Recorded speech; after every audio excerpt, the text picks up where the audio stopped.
Hello, this is Ben Tennyson. I want to share a story with all of you that you wouldn't believe it was possible. And that moment in time, that's when I became the impossible. Sit back, this might become unbelievable, but I can assure you, it is nothing but the truth, and only the truth. There was a time I graduated high school, got my diploma, and was figuring out what to do with my life. So I went outside and rode my bike for one last time before my younger days cease. I was thinking what I was gonna do with my life. What is that one passion that keeps me going to survive? I had no idea. I was lost. I didn't know what else to do. I was thinking of my birth parents and what they would have thought of me, or if they still even cared about me. I saw something crash. Something real big. I paled. I worried that there might have been people inside the plane that just crashed, so I hopped on my bike and rode my bike all the way there to see if anybody's still alive. When I got there, I yelled to anybody who is still alive or hurt. I got no answer, so I decided to get in the thing that looked suspiciously not a plane to look for survivors. I don't know wherever the hell I was in, but I don't believe UFOs exist. That means aliens exist, and I don't believe those are real. I think it was an experimental plane made by the government for war. Without hesitation, I tried to get inside. I called to the people who are still inside, who could be inside, that could be hurt, or is dying, so I tried to check on them to see if there was anybody there, and there was nothing. It was just right inside, like everything was destroyed, burning and smoking. A bunch of wires all over the place. A bunch of dust in the air. It was hard to breathe. I tried to use my shirt to cover up the smell, but I kept breathing in, and I kept coughing. And that's why I saw the cube. I was curious what was the cube, so I picked it up and it started glowing. I knew from right away that there was something odd about this cube. It could tell me what this plane is, what happened to the people inside it. So I took it home and decided to do some investigation. I may not be a detective, but I can definitely figure things out with patience and time and a little tinkering around. I'm worried that it could be some kind of bomb, so just in case, I decided to not do anything to the cube, but to just look at it. The more I looked at the cube, I noticed something unique. Like, there was a butterfly in the middle with 5 holes, like the side of a dice has when you reached 5, when you rolled it, and there were flower patterns on the edges. I did get a chance to look more because it flew right out of my hands like it has a mind of its own. It started glowing and it opened up like a hidden mechanism I somehow activated. Like wherever I pressed, it must have opened up something. It opened up to reveal a watch. It turned to a ball of energy and it flew right onto me and then traveled to my wrist. These particles go around my wrist and I felt something forming around my wrist. It felt painful and hot. The watch appeared and it was stuck to it. And it kept making weird sounds and I felt something inside me change, like my DNA was changing, it was shifting. It felt uncomfortable. It felt like something inside my body was changing, like everything around it was morphing. And I actually had this power in me where I can run 1,000,000 miles, which I did. It was an uncontained energy that burst out into one single run.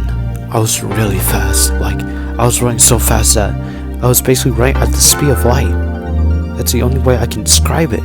Like everything was moving so fast and I'm moving so slow. My theory is that I have super speed, so I run real fast. And I may perceive myself slow when running, but I'm actually moving so fast that I reach a speed where everything seems slow, but I'm actually moving past that speed limit and I'm moving far beyond it, and I'm actually moving faster than everything else that is happening in the world that has motion.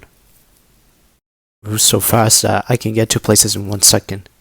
And when traveling, I met an organization called ZenFox that can help me with my powers, and in doing so, we worked together and I fought alongside them to fight off any invaders that inhabited our Earth that want to harm the humans, like aliens, demons, evil spirits, and dangerous anomalies that are hidden amongst the crowd. And we also fight off evil dimensional entities that came from other worlds and want to invade our world, and we fought them off too. Many years passed, I turned 30 and became an official member of ZenFox, after saving countless lives and working with many people to help protect the Earth. And along my way, I met a person named Shade when I traveled to an alien world that was about to be destroyed, and I saved an alien. With reluctance, we decided to try and get along with each other and eventually became best friends. Asking Shade who destroyed his world, and it turns out to be alien overlords that want to take over the universe. And somehow, for some odd reason, these aliens overlords find out that they didn't fully wipe out Shade's species. So they did some tracking and they found out Shade is on Earth, so they traveled there and tried to find Shade, trying to locate him, and along the way they find out about the Omnitrix, and they wanted to take the device for themselves to take over the universe and become more powerful and destroy more planets. So we couldn't let that happen, so me and ZenFox and Shade decided to work together to stop these rogue aliens from destroying our home. So I hopped on my motorcycle and go to the war site. So yeah, that was a lot of destruction going on, and I tried asking them to settle down, and they did settle down. So I decided to make them settle down by using my powers. One of my abilities is throwing any projectile and turning it into a missile. I have super strength, super speed, I am super durable against any oncoming collision, and I am pretty much super resistant against fire and ice attacks. I have the power to manipulate any form of electricity, including thunder.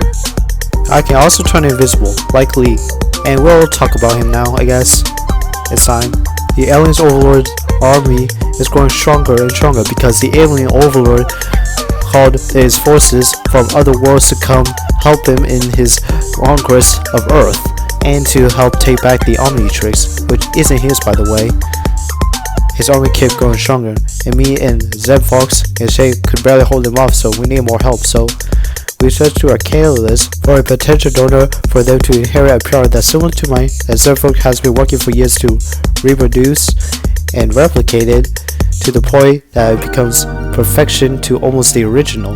And they finally succeeded, so they were ready to let someone have the power that they think is worthy and to use it for good to help us defeat the aliens who are helping the Alien Overlord to invade Earth and to take the Omnitrix for world domination and for universal destruction. ZenFox broke out the brother of my old friend who was framed for murder, and they brought him to the organization, which is ZenFox, and they convinced him to step into the machine, making him think that it was a gift from his brother and that he wanted him to step into the machine to get his gift. So with reluctance, Lee stepped in the machine, and that's how he became a superhero like me. So yeah, we went to the base where the Alien Overlord's generals are, and we attacked them. We attacked their base and executed the leaders who were responsible for the many massacres that happened around the planet and for the many city destructions.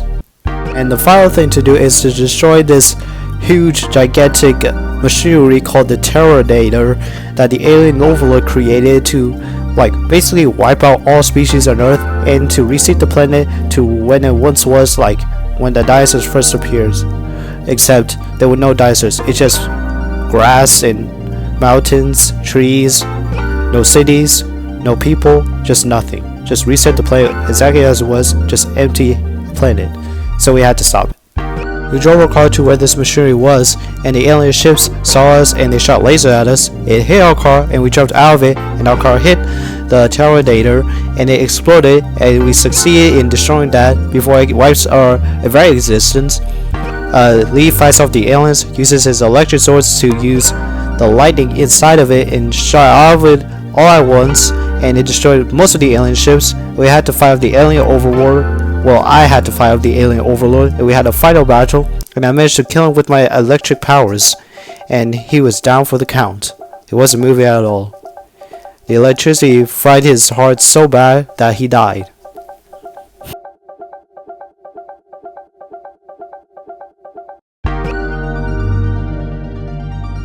Shade eventually told me and Lee that the aliens still have their robots on Earth attacking people, so in a very cool way, Shade created this EMP move that sent a shockwave to every alien robot and caused them to blow up so they wouldn't harm any more people.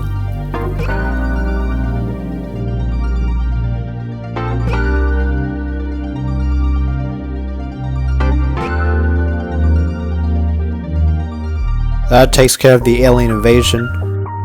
The future has many possibilities that I don't know the outcome yet, but one thing's for certain is that when lives are endangered, a hero always rises up to protect them and save them, no matter what.